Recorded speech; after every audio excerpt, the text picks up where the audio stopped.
What's up, everybody? My name is Fayola. We are here at the Old Commerce Bank building. This is Founders Grove, and check this out. I am with somebody who has pioneered so many cool things in this city. She has been known to start nonprofits, for-profits. Her energy is amazing. She has style. And let me introduce to you guys our next guest, Christina Long. This episode is brought to you by Ameritrust Credit Union. Christina, what's going on?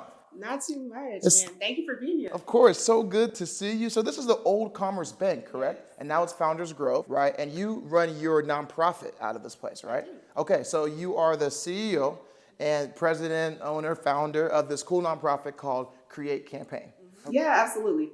So Create Campaign is a minority business development nonprofit. Our whole mission is to activate urban entrepreneurs in the Midwest to launch, innovate, and grow. And we do that because we have workshops, we have business development training, coaching, we have a microloan fund that's specific to minority-owned businesses. So really, whatever minority-owned businesses need, we want to be the place that can find them resources or who can be that resource for them so we can grow sustainable, strong businesses. Okay, so essentially, that's super well said. So essentially, you guys find minority-owned businesses and you guys help them just grow in many different ways. Finances, right, education, things like that. That's a very unique, concept or a unique cause that you're helping with. There's so many different, things out there, right? There's, and it's unfortunate, but there's, kids with disabilities, there's sex trafficking, there's so much. What made you decide that you want to start a nonprofit to help minority businesses? Sure. When you look at community improvement, a lot of people do look at, better community policing relations, better education, better health and wellness. But where is that consistent voice as it relates to community development through economic development? And we know that small businesses represent the backbone of economies. And so who is helping minority-owned businesses? And so that's where we stand. We fill in that gap to help minority-owned businesses. And we do so in ways that are better for all businesses. But we have that focus on minority-owned businesses because of historic and systemic discrimination and barriers that they face. So that sustained focus helps to overcome those barriers. Okay, so let's role play here. Let's say I'm a small business and I have a boutique, right? How would you help somebody like myself? I have like a little men's fashion boutique. Like, how does Create Campaign help my business as a minority? Absolutely. So we do free and confidential business consulting. That's really one place where people come and lock in with us. And we ask, how can we help you? Okay. So if you have a question about marketing, if you have a question about, I'm doing okay, but how can I do better financially? We put together action plans and steps that can help you take your business truly to the next level. A lot of people say that as terms of like a cliche or a catchphrase, but no, truly.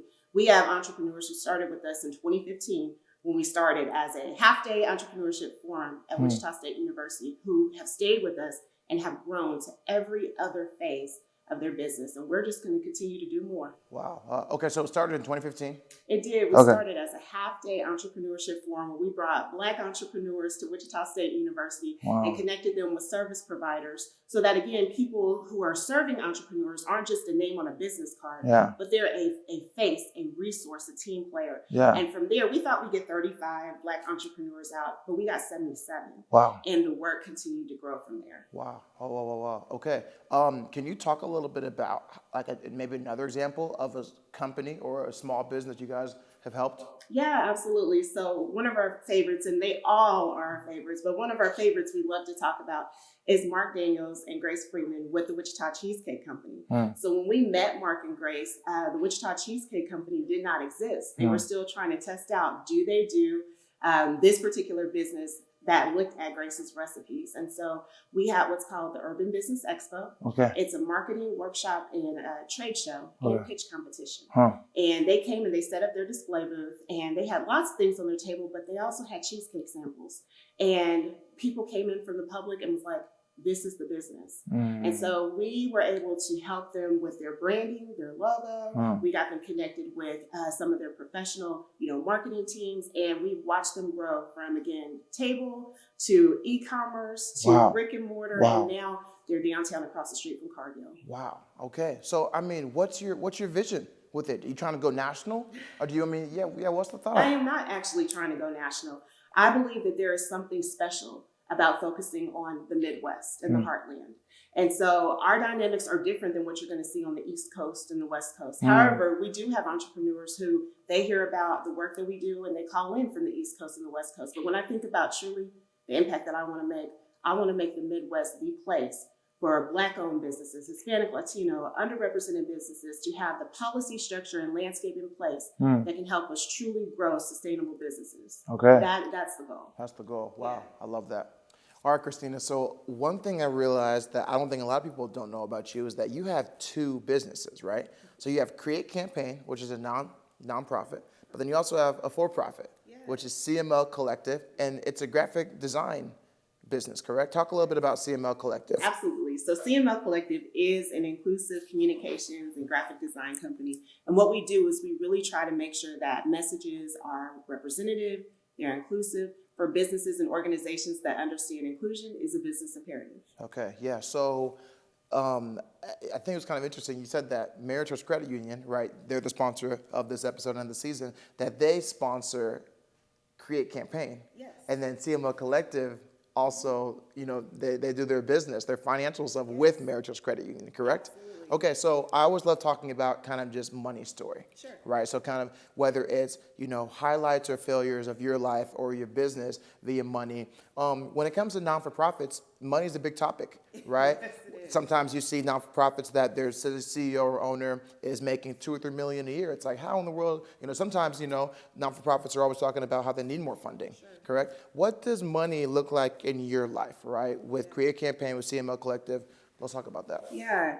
So my money story has definitely evolved. When I started my company, the for-profit CML Collective, I really looked at what can I afford to do that helps get to what I want to do. And that was to make sure we had positive platforms for communicating around a number of cultural issues and topics. And so the one platform that I could afford is my early 20s, in college and things of that nature, was a t-shirt company. So I actually started in 2013 as Miss Lady. It was a t-shirt company celebrating empowered women. Well, so your first entrepreneurial journey was starting a t-shirt company. Yeah, okay, I love that. That's amazing. And before my second anniversary, because I had gone to service providers like the Kansas Small Business Development Center, really working and honing my business idea, and also receiving requests if I did this t-shirt, can I do this logo, this website? Okay. I changed my company name, became CML Collective in 2014, and the company has just grown significantly. Wow. So the resources and being able to have a financial partner through Meritrust that has good rates, that has wonderful customer service, and really does care with that friendly face to really look at finances, that has been fantastic. But you asked me about my nonprofit as well. And in nonprofit financials, you really need to have a strong support system that combines grants, that combines donations, contributions, and also those corporate sponsors. And Meritrust has been that for us. I love that. I'm an entrepreneur myself, and I think one thing that entrepreneurs either struggle with or have a hard time getting the answer to this is feeling like they have to have a complete business plan, feeling like they have to have it all figured out before they can come to a Create Campaign, before they can get consulting. As an entrepreneur, what were some of your struggles, right? Did you feel like you had to be perfect before you can get advice from a mentor or before you can get funding? Talk about that. I'm so glad you asked that because I am nobody's entrepreneur on paper when I first started. I had no intentions of being an entrepreneur. I just wanted a positive platform for communications. As you heard, it was t-shirts. Right. But I was able to, again, work the entrepreneurship community because I have no fear going and talking and meeting new people. And that comes back from a past life of mine when I was a reporter. Wichita and being able to access any resource in Wichita is not a fear of mine. And so I went to the Kansas Small Business Development Center, but there are many people who they are afraid. They're afraid that they will be judged. They're afraid that their business plan isn't perfect or complete. Or they'll get rejected, right? Right. And that keeps them from going to seek help. But I tell you, if you take what you have, and if you go and ask questions for those things you don't know, the path becomes clear. Yeah. And that's what we stress in Create Campaign. You don't have to have it all perfect, but just come with what you have and be willing to do the work. Yeah. Planning is important. You must have some sort of plan or guidance in your business, but you don't have to try to figure it all out by yourself. People hear that, right? They try and go out and seek that and they get rejected. I'm sure you got rejected. How do you deal with the rejection? Yeah, I used to hate it when I first got in the business community about people talking about failure. They're like, failure exists, fail fast. Well, as a new business owner, don't talk to me about failure because I'm putting everything on the line. I can't fail and I can't afford to fail. Now I understand what they really mean by failure. Failure in business is learning. And some lessons are more painful than others. But if you learn, you can rebound, get up, and try it again. Yeah, and I love that. Those failures, you absolutely almost need to have them because there's lessons and learning in failures that you will never get in victory. I love that. You're preaching right now. So let's segue here because it is the month of March, right? And March is being on, there's International Women's Day, but it is basically just kind of Women Empowerment Month, right? So, as a male speaking to a woman in power, I want to say thank you for all that you do for the community, for your family, being a mother of 3, right? Being a wife and so much more. So I mentioned all those things to really ask this question here. I mean, how do you balance it, right? That's not easy. But then even kind of the backup question to that is there some pressure on the kind of woman CEO, leader and business side, but then also being Black? Yeah. Oh, so that's super multi-layered. And yes to all of those. When I first started in the entrepreneurship community, beyond my own business, starting to turn into the work for the nonprofit, I was often in rooms where I'm the only Black, I'm the only woman, I'm the only Black woman, sometimes one of the youngest people in the room. So those dimensions of being other in those spaces could have been a barrier to some. And I won't act like they weren't initially a barrier to me. But when you have champions that are in those rooms, they may not look like you. They may not have the same story or background from you. But if we are all working in the same place, they make space for you. And when you have space made for you, you got to show up. And so it's not just enough to be at the table. We have to represent at that table with our voices. And that is where I found my voice, found my strength, regardless of however I was other and I became part of.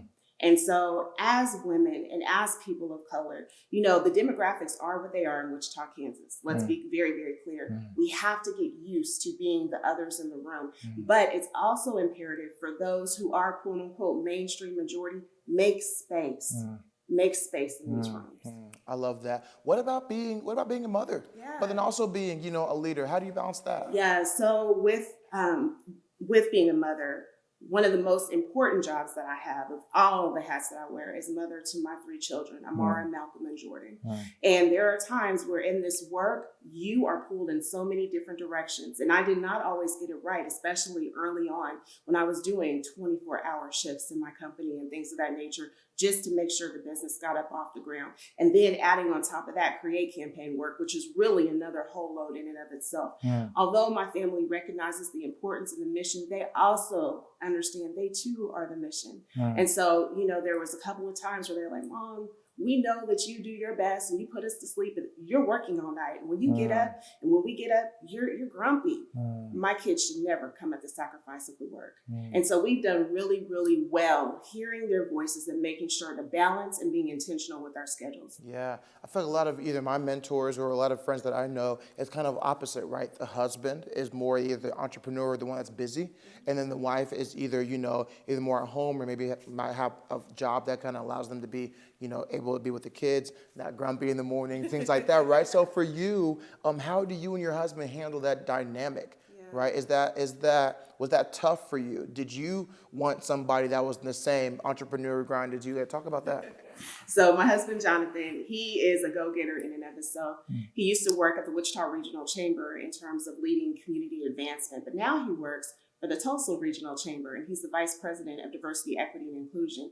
And so for so long, we have been able to balance each other's work needs and our home needs. And now, you add another layer of him being in Tulsa and us actually gaining another city. He would not have made that move, and we would not have made that move if our children said no. But we're fortunate that our children are older and they love the idea of getting out of Wichita sometimes, going to see life differently. And that's what his position at Tulsa has provided us.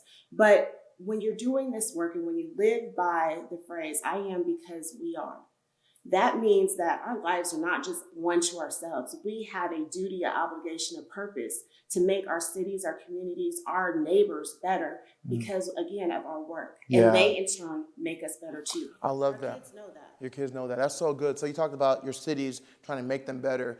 So you've seen different cities. You've seen Tulsa's, you've seen Kansas City's, you've seen Dallas's, you've seen Wichita. What makes Wichita stand out to you? Why do you call Wichita home? Why are you connected to the city? Sure. So Wichita is my home. I'm a Wichita native.